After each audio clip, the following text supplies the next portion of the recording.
मैं मनीष आप सभी का स्वागत करता हूं जीनियस लर्निंग अड्डा के प्लेटफॉर्म पे। दोस्तों, एक्सेल की सीरीज में आज हम काउंट के फार्मूले का दूसरा पार्ट देखेंगे। तो आइए स्टार्ट करते हैं आज की ये क्लास। दोस्तों, जैसा कि आप देख सकते हैं कि मैंने यहाँ पे एक डेटा लिया है, जहाँ पे डेट, ट्रांजैक्शन टाइप, डेबिट और क्रेडिट कार्ड और यहाँ अमाउंट दिया गया है। अब हम ये चाहते हैं कि मुझे यहाँ पे जानना है कि जो ये ट्रांजैक्शन का टाइप दिया गया है, इसमें ऑनलाइन कितनी बार आया हुआ है, ठीक है, कैश कितनी बार आया हुआ है और डेबिट कार्ड कितनी बार आया हुआ है। तो इसके लिए मैं सिंपल एक फार्मूला यूज करूँगा, equal to count if, count करो यदि।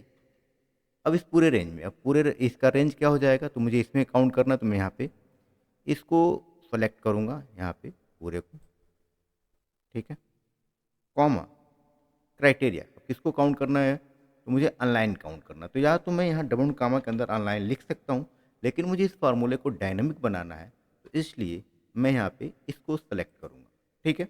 अच्छा, अब अगर मैं इसको इंटर करूँ तो आपको पता चल जाएगा कि इस पूरे रेंज में ऑनलाइन कितनी बार आया हुआ है, 6 बार। जैसे काउंट करके मैं आप देख सकते हैं, 1 2 3 4 5 और एक 6, ठीक है।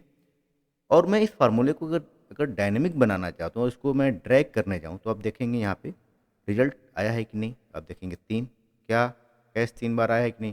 देखें 1 2 3, और ऐसे ही डेबिट कार्ड 3 बार है, तो डेबिट कार्ड कहाँ है, 1 2 3। तो आप देखेंगे एक ही बार में मैंने क्या किया, डायनेमिक बना लिया। अब इसके लिए आप एक चीज़ और कर सकते हैं कि इस पूरे फार्मूले में थोड़ा सा कहीं गड़बड़ भी हो जाए, तो आप ये जो रेंज है यहाँ पे, क्योंकि ऑनलाइन के लिए भी यही रेंज होने वाला है, कैश के लिए भी यही रेंज होने वाला है और डेबिट कार्ड के लिए भी यही रेंज होने वाला है, तो आप इसको फिक्स कर लें F4, ये ज़्यादा बेटर रहेगा, ठीक है। और F2 इसको फिक्स करेंगे क्या, तो इसको फिक्स नहीं करेंगे। क्यों नहीं करेंगे, कि यहाँ पे ऑनलाइन के लिए F2 है, कैश के लिए यहाँ F3 हो जाएगा और यहाँ पे F4 हो जाएगा, इसलिए हम इसको फिक्स नहीं करेंगे। और जैसे मैं इसको ट्रैक करूँगा, तो ये आपका परफेक्ट होगा, ठीक है। तो आप ऐसे इसको फिक्स कर सकते हैं, ठीक है। अब वैसे ही मुझे यहाँ पे डेबिट पता करना है कि डेबिट कितनी बार आया हुआ है, तो मैं क्या लिख सकता हूँ यहाँ पे, equal to count if, bracket open, इस पूरे रेंज में इसको काउंट करना है मेरे को, डेबिट को। तो सिंपली मैं इस सेल को सेलेक्ट करूँगा और जैसे मैं एंटर हिट करूँगा, आप देखेंगे डेबिट कितनी बार आया हुआ है, 7 बार। वैसे मुझे क्रेडिट काउंट करना है, तो मैं लिखूँगा equal to count if, bracket open,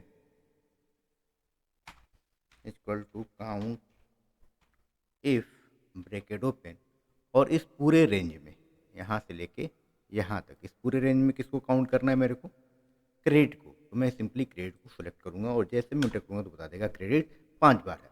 वैसे आप यहाँ अमाउंट भी काउंट कर सकते हैं। जैसे मैं चाहता हूँ कि इस पूरे अमाउंट में 5,000 के बराबर और 5,000 से ज़्यादा कितनी बार अमाउंट आया हुआ है, तो मैं यहाँ पे क्या लिख सकता हूँ, मैं क्या बोल रहा हूँ, बड़ा हो और बराबर भी हो 5,000, ठीक है। तो अगर मैं इस कंडीशन के हिसाब से काउंट करना चाहता हूँ, तो मैं ये भी काउंट कर सकता हूँ। कैसे करूँगा, तो मैं लिखूँगा equal to count if, bracket open, इस पूरे रेंज में, ठीक है, इस पूरे रेंज में, कॉमा, आप ऐसे इस रेंज को सेलेक्ट करेंगे, इस सेल को।